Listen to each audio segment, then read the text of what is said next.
Bonjour les amis, il est 7h du mat. Je suis pas en grande forme ce matin. J'ai dû attraper quelque chose dans l'avion, je tousse, j'ai mal à la tête. Je quitte Portici.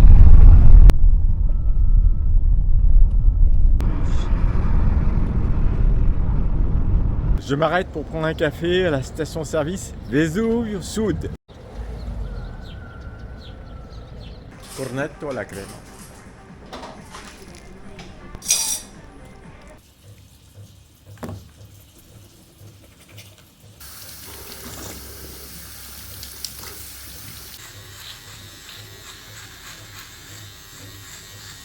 On a tous dans la tête une image de l'Italie, de mer et de soleil et de farniente.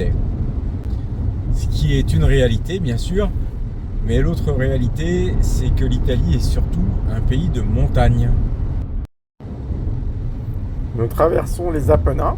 Les Apennins sont une longue chaîne de montagnes, plus de 1000 km du nord au sud, et qui sépare l'Italie en deux, d'un côté l'est, de l'autre côté l'ouest. S'il y a quelques sommets importants à plus de 2000 mètres d'altitude, la plupart de ces montagnes se situent entre 600 et 1000 mètres d'altitude. Ici, je suis à 700 mètres et il fait 9 degrés.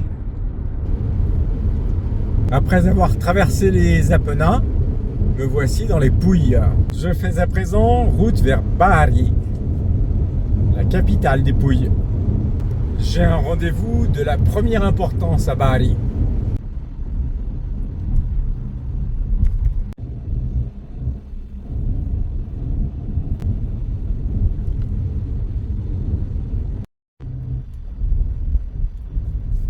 Devant nous, la vieille ville de Bari.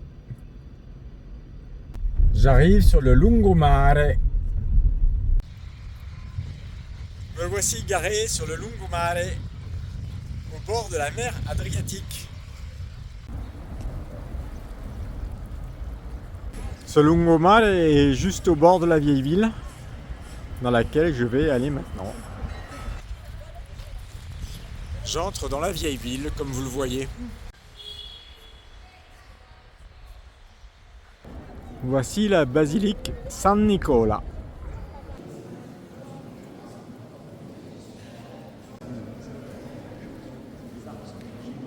Les colonnes qui sont là ont été rajoutées pour consolider l'édifice suite à un tremblement de terre. Je descends dans la crypte où se trouve la dépouille de Saint Nicolas.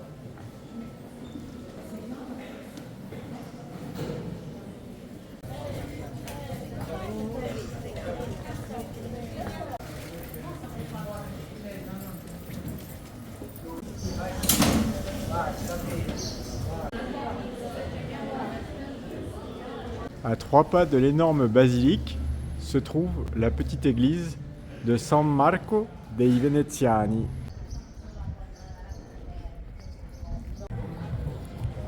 Encore 3 pas plus loin, une autre église énorme, donnant sur cette place.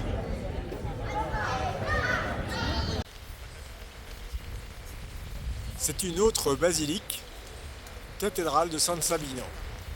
Cette entrée en matière aussi religieuse m'interroge sur le passé de la ville.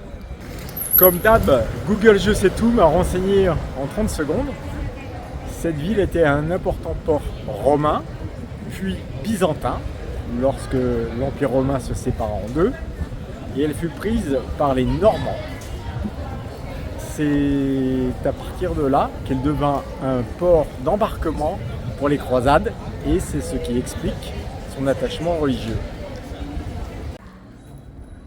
Je retourne maintenant sur mes pas par des petites rues parce que mon rendez-vous de première importance est arrivé.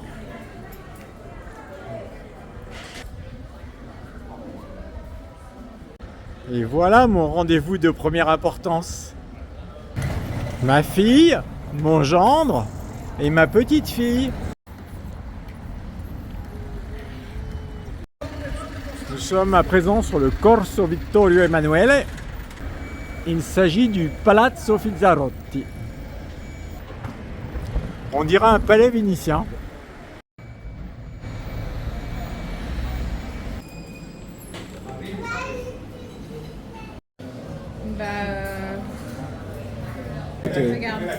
les paccheri, les patatine. C'est trop chaud. Filetto di manzo. Filetto di manzo, spaghetti, cozze e vongole. Bien sûr, à Bari, on a un fritto misto.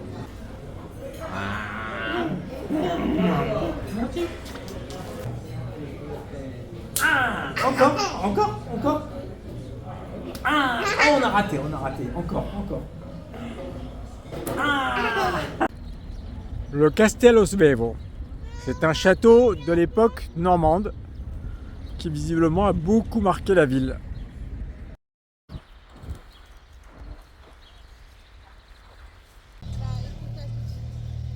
T'es où toi? T'es toute petite. Nous sommes Piazza della Libertà, avec en face de nous le Palazzo del Governo, et dans notre dos, Teatro Piccini. Nous poursuivons sur Piazza della Libertà.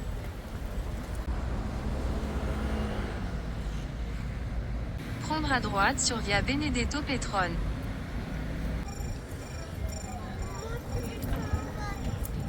Nous sommes dans le cœur de la ville moderne.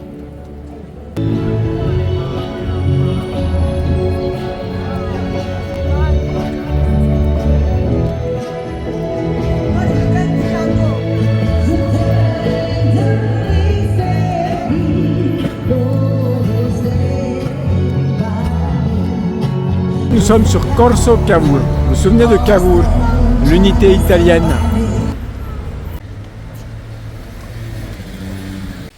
Nous nous dirigeons vers le Teatro Margherita.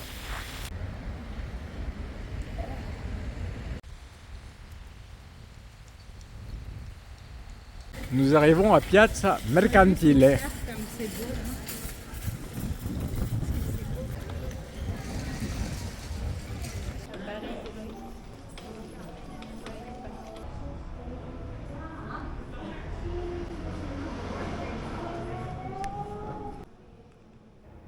La cathédrale a rouvert maintenant, nous la visitons rapidement. Nous voici à l'intérieur de San Sabino.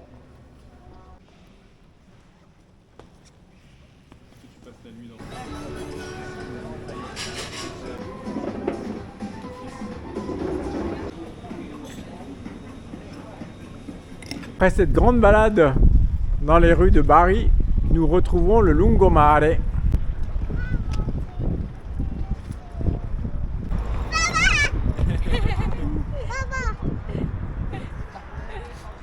Je retourne à mon parking et je vais aller au port. Sous la pluie.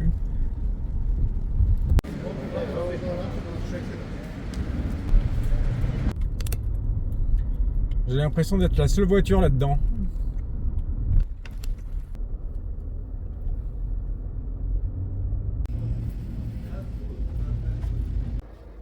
Youh! C'était un embarquement un peu laborieux. Mais j'y suis. Voici ma cabine. C'est parti pour le petit jeu du soir. Je vais dans un pays dont la capitale n'a pas de port. Vous vous souvenez, il y en a 3 comme ça. Eh bien, celle-ci, c'est celle qui est improbable. Donc une capitale qui n'a pas de port, qui est improbable.